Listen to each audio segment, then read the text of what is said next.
memories of the cold and the mountains and waiting, so much rain. Nobody told the producers that Salzburg has Europe's 7th highest annual rainfall, and every day, rain. So we would sit and wait and be cold, and then maybe a little bit of sun, we would rush out and get the shot. But so beautiful, the countryside was lovely. Well, I have so many memories, Julia. Can you think of one you'd like me to talk about? Yes, I very much like the one about the shooting the opening scene. The last day and the helicopters. I really like that one. Okay, I think most people know this story, but I'd be happy to tell it again. The opening of the film we shot on the very last day. Just me. Everybody else had gone back to Hollywood except for the crew. And so I began this end of the big field, and a big helicopter with the cameraman hanging out of the side, coming up over the trees and coming towards me as I begin to walk. And it was an extraordinary thing to see this helicopter so low, a little bit like a crab or a giant grasshopper coming toward me. And then all I had to do was reach my mark, turn, and begin to sing. And then I had to run back to this side, and the helicopter went back to this side. We did it maybe 6, 7, 8 times to get it exactly right, to hit the marks, to be in focus. But every time I make my turn, the helicopter, when I was finished, the helicopter would go up and go around me, and the downdraft from the jet engine was so strong that I fell into the grass. And this happened about 3 or 4 times, and I thought, can't he see that I am eating earth and dust and hay? And so I asked him, please, could you make a wider turn around? I didn't get anything except, great, let's do one more. So I just, at the end of the day, I was so happy to have a shower and to get home. This was pretty much when you received your Oscar for Poppins. Yes. And there is something that I thought it was always, from the little I know, are very telling of Julie's spirit and irreverence, and it's your thank you speech at the Oscars. I think it was the Golden Globes. It was the Golden Globe? Yes. Okay. Yeah, because that comes before the Oscar, and I had hoped, but I understood completely when I did not get asked to do My Fair Lady for the movie for Warner Brothers, and they needed a big star. I was nobody in those days, so they passed and went to my friend Audrey Hepburn, whom I was great friends with.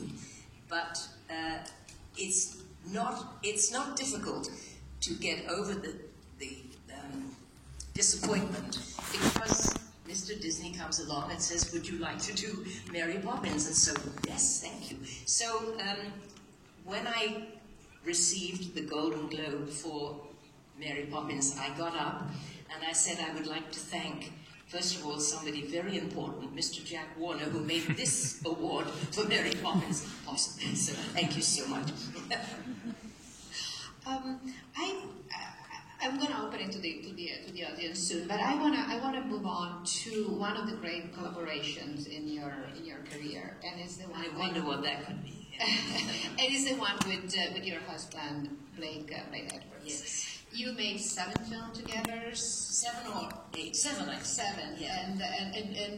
And it's just and it's amazing because it feels like a creative partnership. And if you want to give us a little bit of an idea how you two are collaborating. I mean, all these films you wrote for you, the roles you wrote for you, and yeah, it's hard to explain. It was, I think, he understood me very well, and I think he saw that I wasn't just a goody two-shoes, if you know what that word is. I wasn't just all prim and proper like Mary Poppins. There may be some comedy there, there may be something else as well.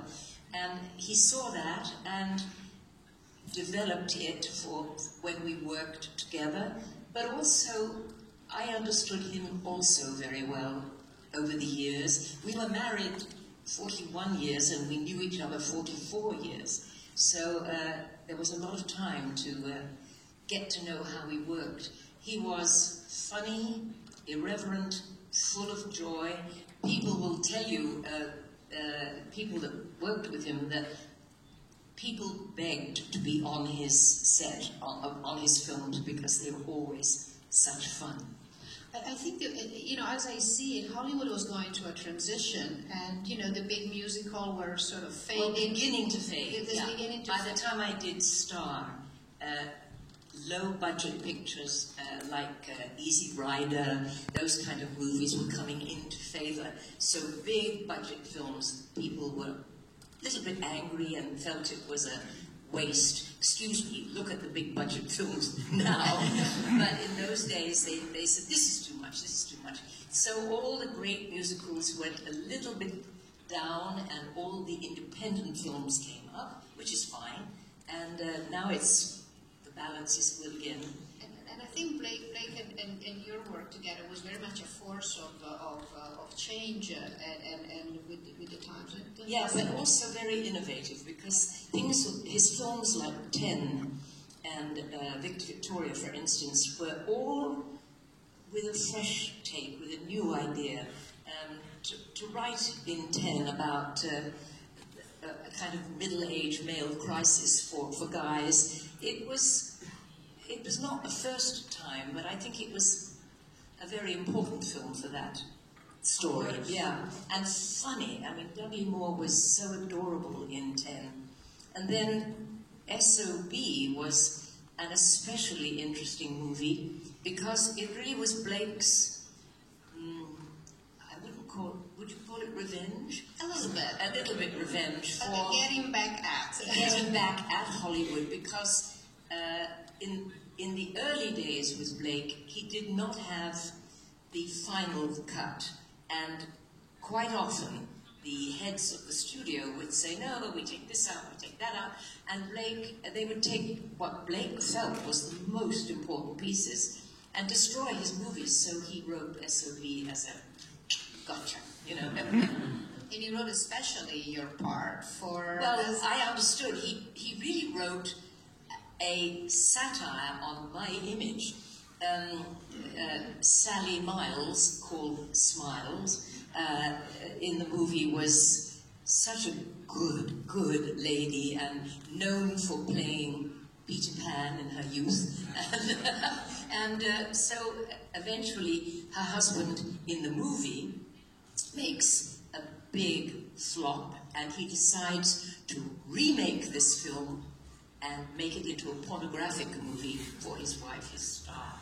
And it's really very witty, very funny, very satirical. Yeah. And this brings us to the movie we screened yesterday, which is one of our most beautiful, Victoria. Yeah. Is it true that you were worried at the beginning, that the audience would not... Well, yes, I know what you mean. I said to my husband, when in Victor Victoria I play a woman who plays a man who pretends to be a woman. And that is like patting your head and rubbing your stomach. I didn't know which one I was. Who was I thinking? Was I today the woman or was I today the man? Let me think. So I was very worried that the audience, I said to my husband, they will never believe, I don't think, based on my image, that I could be a man. They couldn't. And he said, darling, don't worry. I make the audience in the movie believe you are a man. Therefore, the audience watching the movie will go along with that. And they did. And he was very wise that way.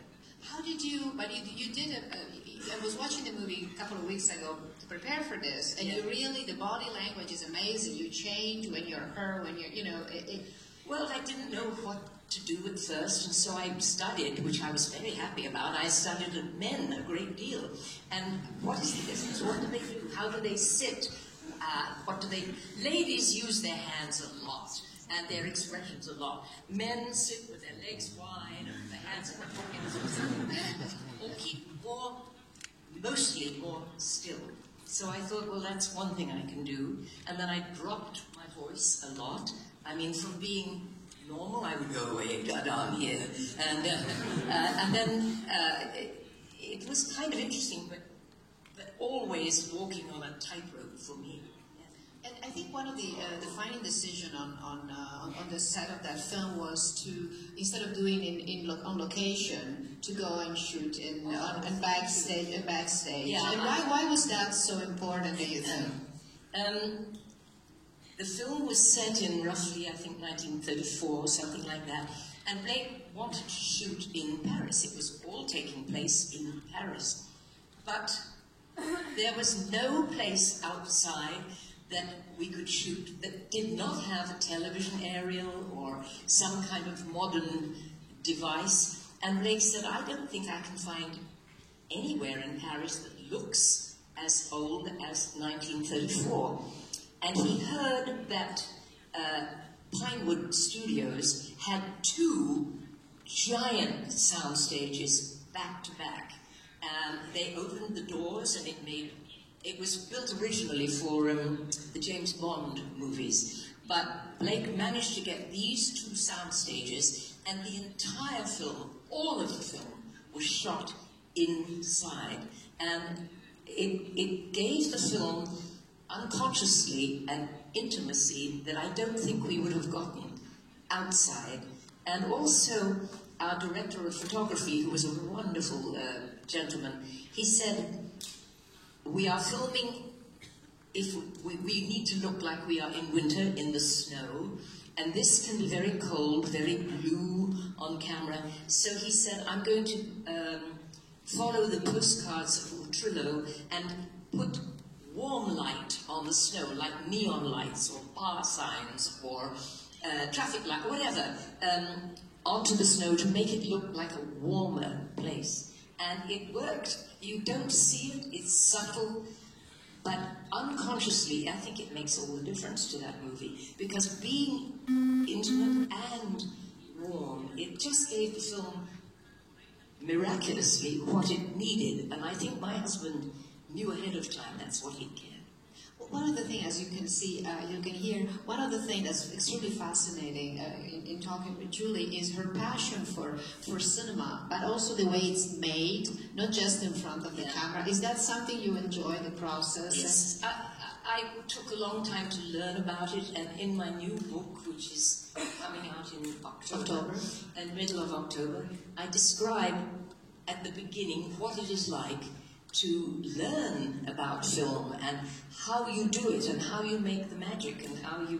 And then after that, I don't need to explain again, but I thought it would be good to explain to the audiences that don't know what it is like to begin to make a film for the first time. And also, the other thing that I write about is I was very lucky to be successful, and that success was like an assault.